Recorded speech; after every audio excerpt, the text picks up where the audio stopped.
Just ahead on Black Issues Forum, birthright citizenship, tariffs, federal funding cuts. They're not just headlines, they're impacting lives across the nation, including families here in North Carolina. What does it mean for us? And who really is looking out for our future? We break it all down. Coming up next, stay with us. Quality public television is made possible through the financial contributions of viewers like you, who invite you to join them in supporting PBS-NC.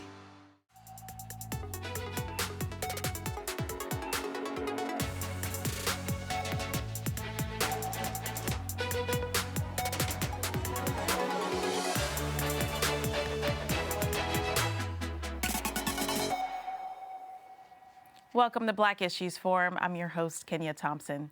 Well, the steady stream of headlines tied to Trump-era policies continues, and their ripple effects are being felt all across North Carolina, from birthright citizenship to new tariffs and federal budget cuts.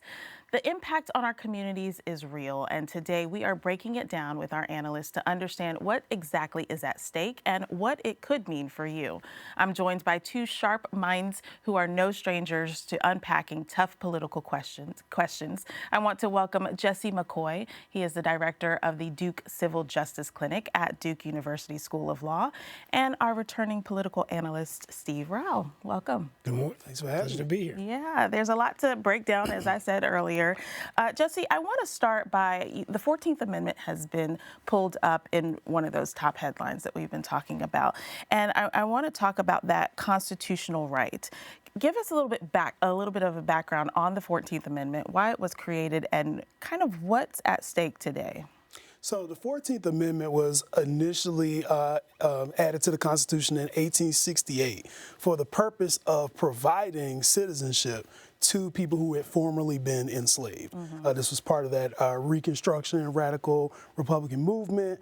And in so doing, it created this precedent that anytime someone is born in the United States, Correct. They are automatically deemed to be a citizen, not just of the United States, but also a resident of the state that they are in. This has now come under attack by some who want to remove birthright citizenship based on one clause of Section 1 of the 14th Amendment, which says that the person has to be subject to the jurisdiction of the United States. What does that mean? Well, it depends on who you ask. Right. So based on court precedent to this point, it means that you have to follow the 14th Amendment exactly as it says. If you're born in the United States, you are automatically a citizen of the United States and a resident of the state.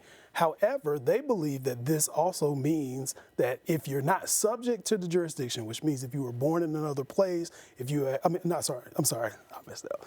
If you were born here, but you are from or claim another place, so if you are a native of, let's say, parents from Mexico, right, and you come here, that you cannot then try to claim birthright citizenship.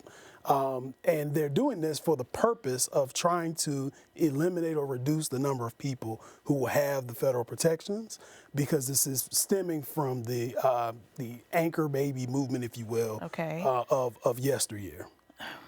Okay. Steve, I want you to go ahead and add any thoughts you have on that threat to removal of the birthright citizenship. Well, I think that it's not good for our country. It's a very divisive issue. I think the three things I'll say. Number one, it creates a lot of fear in our communities. I'm hearing this as an elected official as well. You know, folks worried about uncertainty of children, the 150,000 children of illegal immigrants in the country that now don't know how they're going to get health care, how they're going to get education. There's also an economic factor. You know, immigrations and immigrants in North Carolina produce a lot for farming, agriculture, across all sectors. So it's going to hurt our economy. And the third thing is, you know, innovation. I'm the son of immigrants from India. There are many Indian Americans in the Triangle whose children were born here, but they were, you know, not naturalized citizens. And these go on to start big companies. We often forget that Satya Nadella runs Microsoft, Sundar Pichai runs Google, Mr. Krishnan runs IBM, so many leaders. And so these children of these immigrants, you know, let's say they were born here, but their parents were from India. Do we want them going to Canada or other place? So I think I'll end with this. I think that this is an issue that's detracting our Congress and Senate and the president from doing what they should be doing, which is streamlining our education system, advancing immigration so we can have people here legally who want to be here, start their companies, bring their ideas, and address border and security, because we do have an illegal immigration issue. Yeah. But just saying birthright citizenship, and it's going to get held up in the courts. It's going to go to the Supreme Court. A lot of uncertainty. So this is bad for our image in the world. I think there's a way of solving it rather than just doing an executive order. Yeah. Jesse, as a birthright citizen, that is me, and as a Black woman, does that threaten more Black citizens than we realize? I mean, when we think about our Black communities and how many of us are first American generation, what does that look like for our landscape? Well, I think on a couple levels, yes, it does. First, if there is any kind of executive order that is instituted to try to disrupt the 14th Amendment to the Constitution, then the 14th Amendment doesn't just apply to birthright citizenship. It also contains your equal protections under the law clause and your privileges and immunities clause. So if it becomes that simple to undo what is supposed to be kind of an arduous process of constitutional ratification, then that should disturb everyone. Secondarily, I also believe that people come here and they present jobs, they create jobs, they provide employment for people who are in the community as well.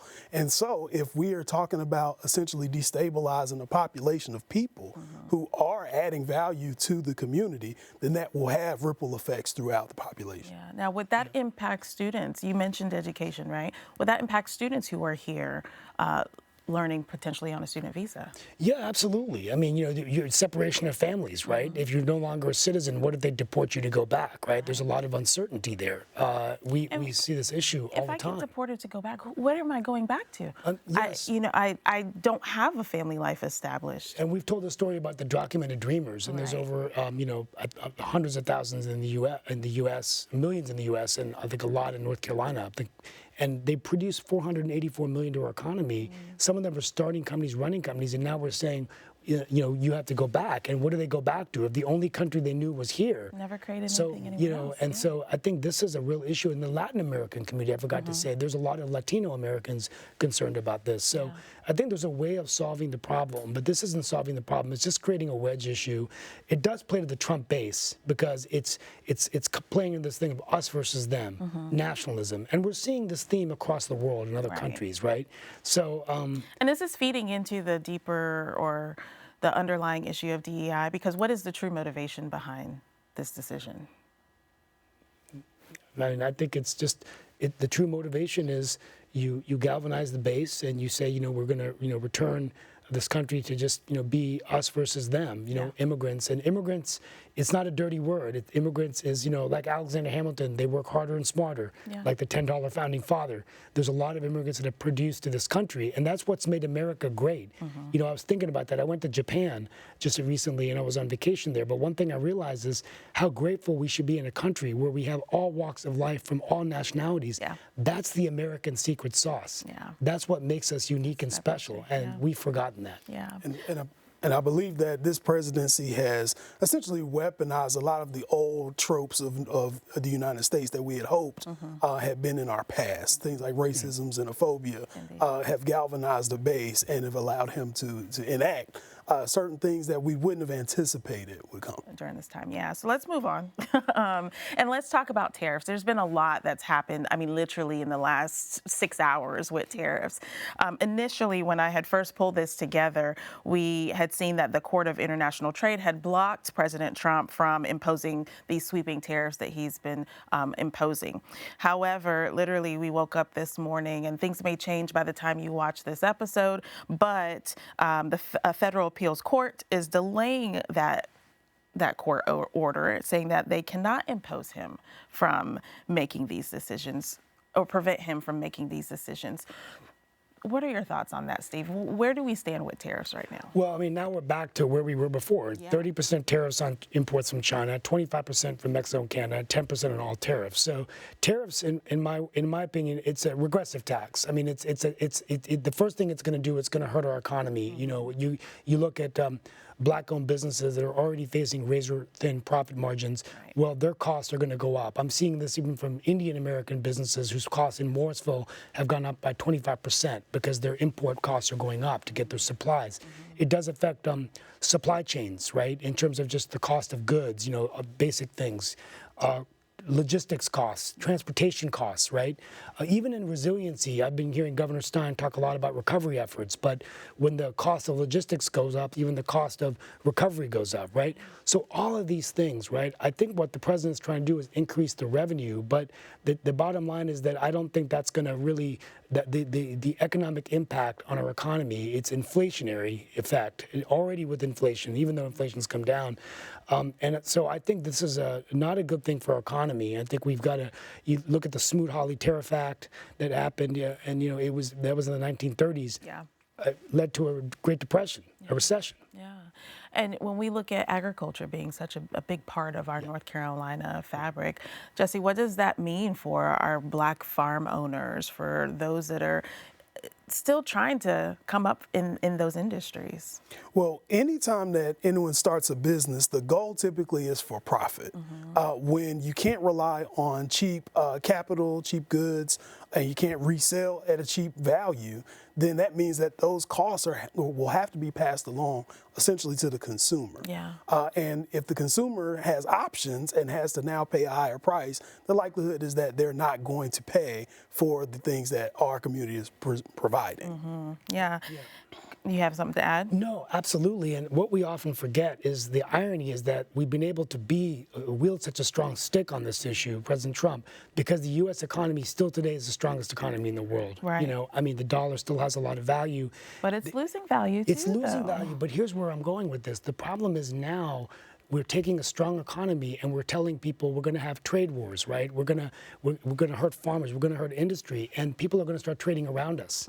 They're going to start saying, you know what, it's so difficult to trade with the United States, let's just bypass them. Right. So what if, India does deals with China and doesn't do deals with the U.S.? So, I think we want to address trade deficits, trade surpluses these countries have had. This is an America First Trump policy.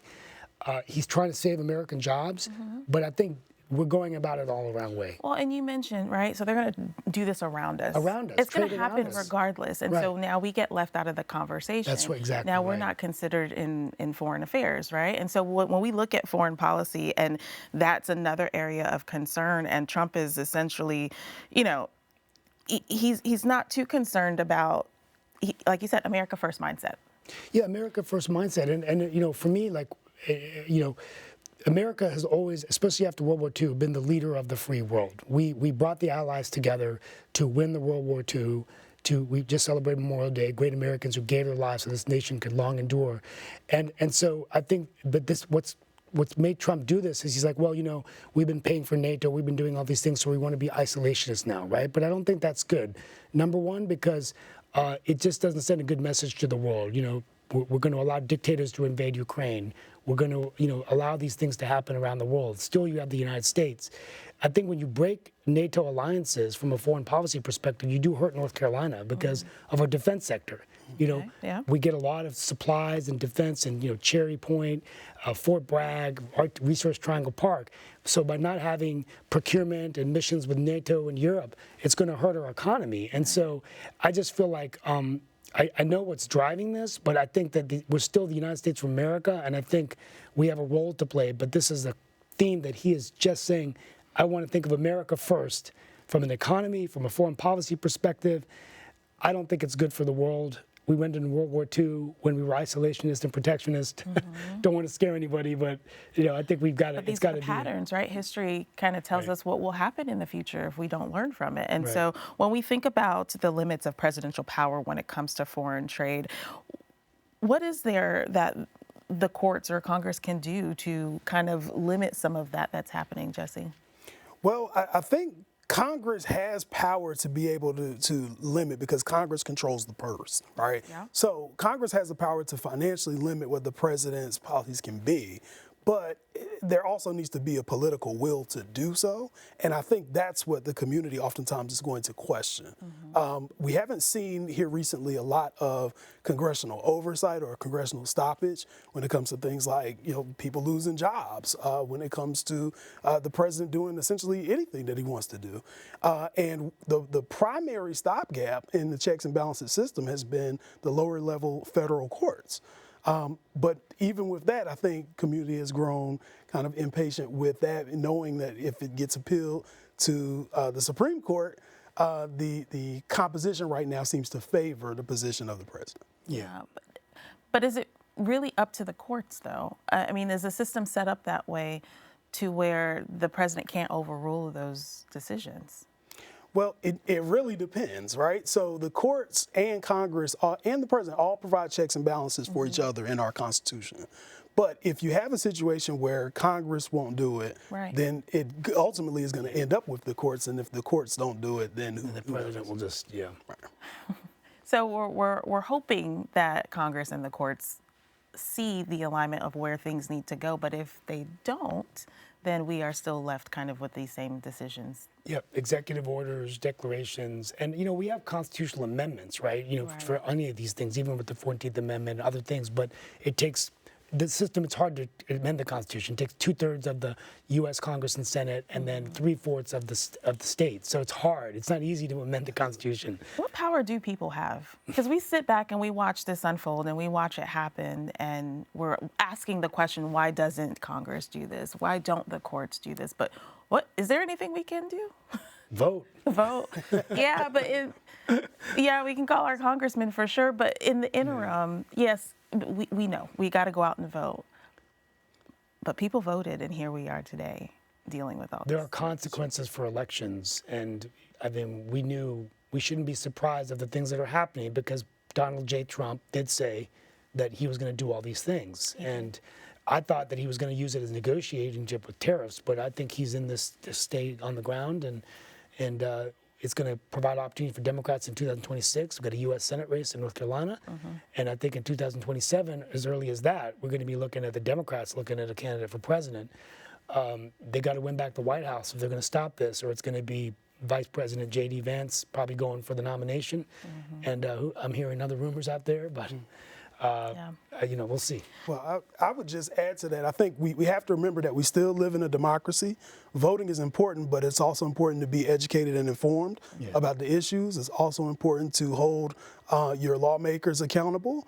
There are a lot of people who are striking back at town halls around the nation who are letting their representatives know, I don't approve of the way that you've been co-signing everything that the president wants to do. The other thing is we also have a lot of displaced federal employees. And so these are people who are intricately involved in carrying out the things that protect us, that protect our environment, protect the water. And so we can't afford to simply sit out and not do anything. Yeah.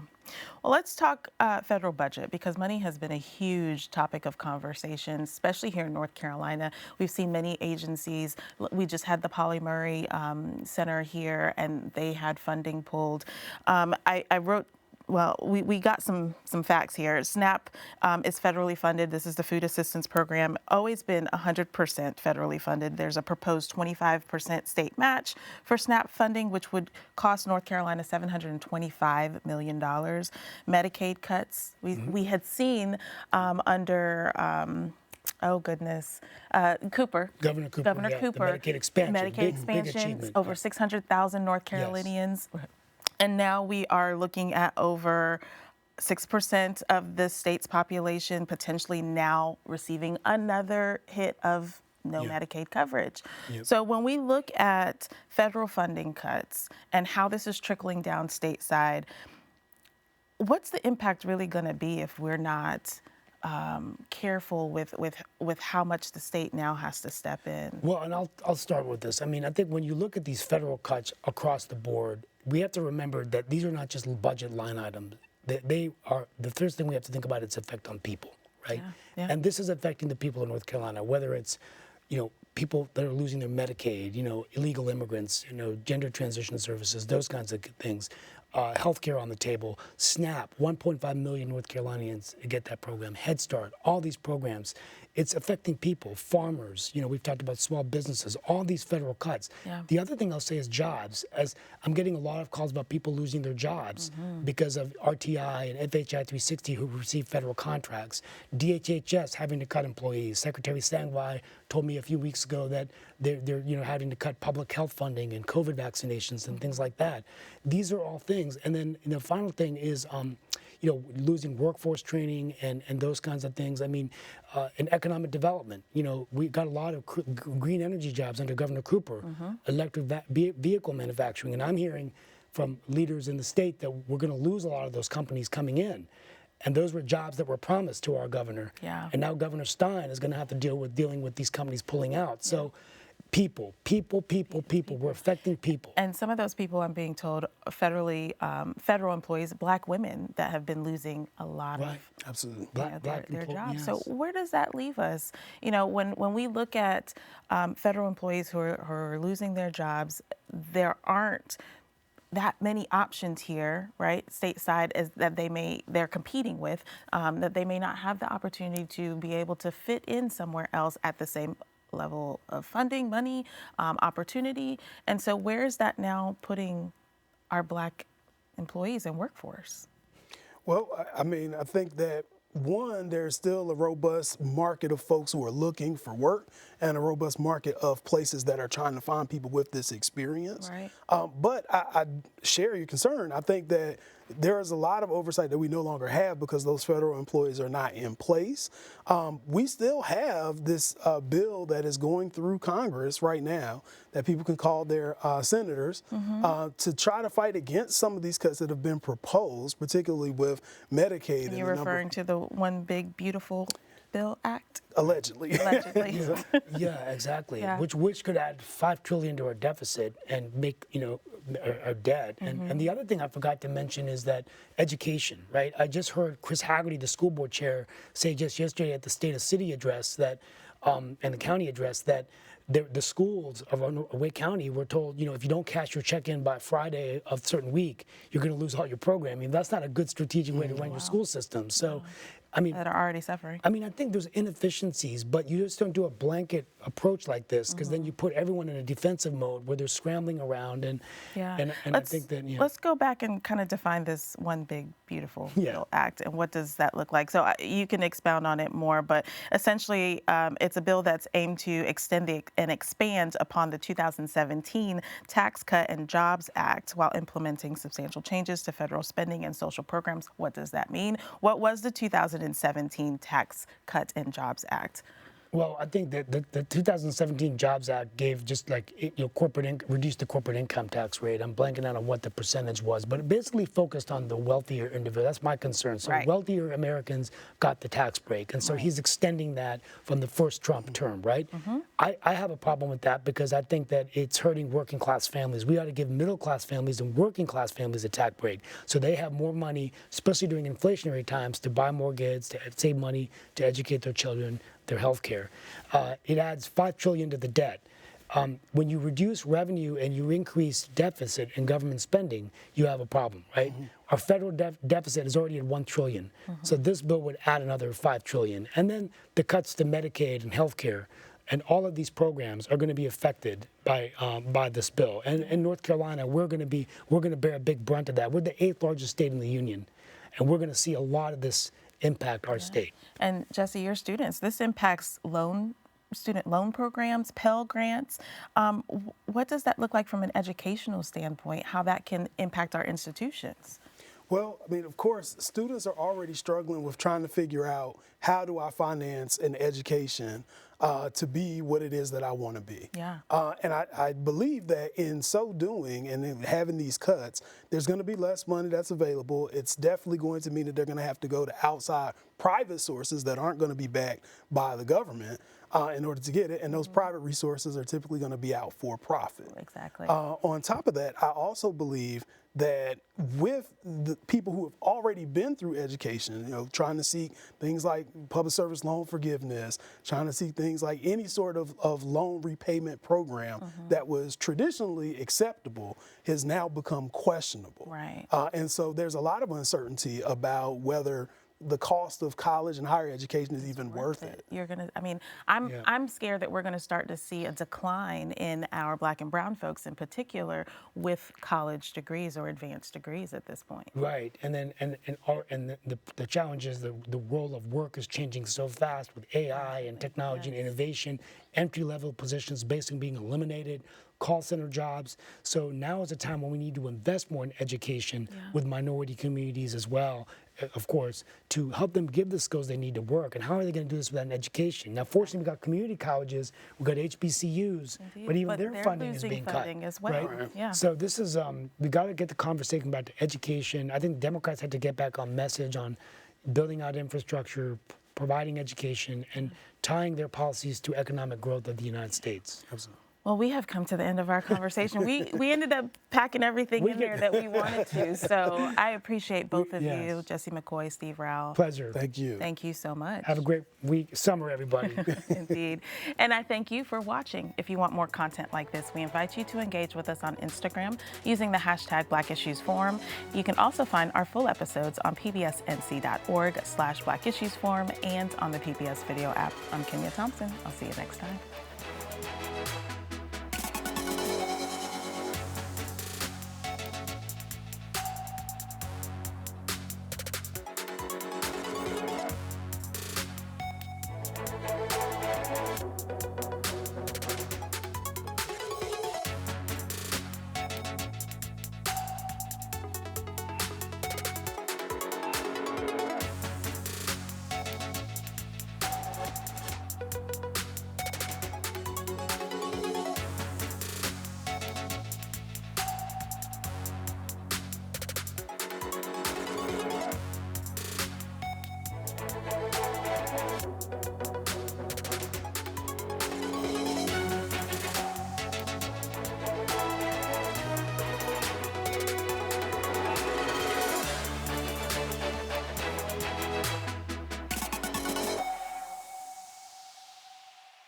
Quality public television is made possible through the financial contributions of viewers like you, who invite you to join them in supporting PBS NC.